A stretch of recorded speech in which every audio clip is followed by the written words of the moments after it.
Öyle bir güne geldi.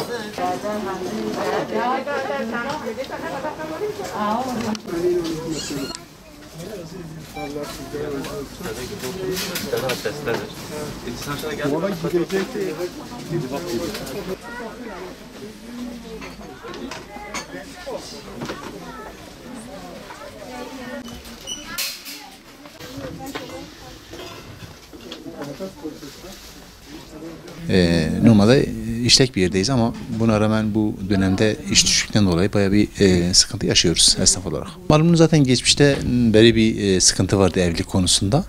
Yani tabiri caizse bu son sürecin de gelmesiyle beraber evlilikler daha da zorlaştı. Yani burada başıboş bir şey var, bir fiyat yükselişi var aslında. Yani dolara mesela diyorlar ki endeksli, dolar düşmesine rağmen eşya düşmedi.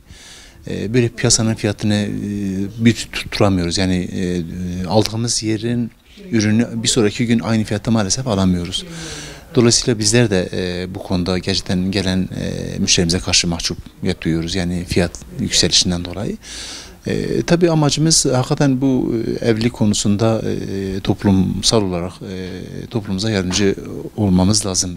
Hepimize düşen yükler vardır ama maalesef evlilik konusunda zaten bir sıkıntı vardı. Yani gençlerin bilhassa mesela evlenememesi, efendime söyleyeyim maddiyatın şey etmesi, öne çıkarılması konusunda bu zamlar da gelince ekstra bir şey oldu. Yani bir sorun daha meydana geldi.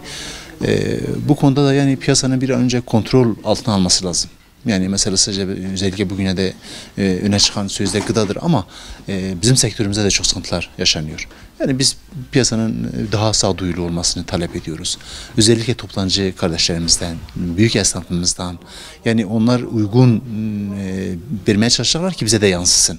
Dolayısıyla yani herkes kendi işine bakacak diye bir olay yoktur. Toplum olarak birbirimizi ister istemez şey yapıyoruz yani etkiliyoruz. Birbirimizin sorunlarını ya azaltıyoruz ya çoğaltıyoruz. Bu konuda tabiri caizse toplumumuza yardımcı olma babında bence fiyat endeksli olan fiyat biraz daha kontrol altına almalı. Bu konuda hepimiz vicdani olarak mesuliyet hissetmeliyiz. Halkın sorunları, gençlerimizin özellikle sorunları bu konuda hepimizi bağlıyor diye düşünüyorum. Yani müşteri artık hani malın en ucuzuna bakmaya çalışıyor. Artık yani diyor ki 3-5 parça bir araya getireyim, düğünümü yapabileyim. Eskiden geldiklerinde işte isim vermeyeyim çok böyle yüksek kaliteli ürünleri talep ederken şu anda en dip yani belki kalite olarak böyle onu bir yıl götüremeyecek ürün talep ediyor. Dolayısıyla bu da bir şey yapıyor. Bir sorunun olduğunu ciddi manada ekonomik olarak halkın sıkıntıda olduğunu belirtiyor.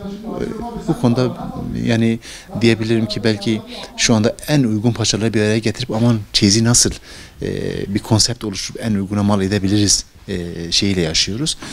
Bu da halk geldiğinde zaten kendi halinden, isteğinden belli oluyor. Bu meyanda maalesef büyük sıkıntılar var. Her şeyden önce gençlerimizin evlenmesinden yanayız.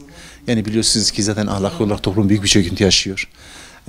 Yani anne babalara tavsiyelerimiz evlilik yaşına gelen kardeşlerimizin evlenmesine mutlaka rol oynasınlar. Gençlerimiz başka yönlere kaymasın. Bir toplum eğer ahlaki olarak çöktüyse bitmiştir. Yani bir toplumu çökertmek istiyorsanız onu ahlaki yönden çöktürseniz hiç savaşa zaten gerek yoktur. Çöker yani. Dolayısıyla esnaf olarak da aileler olarak da bizim ciddi manada gençlerimize destek vermemiz lazım.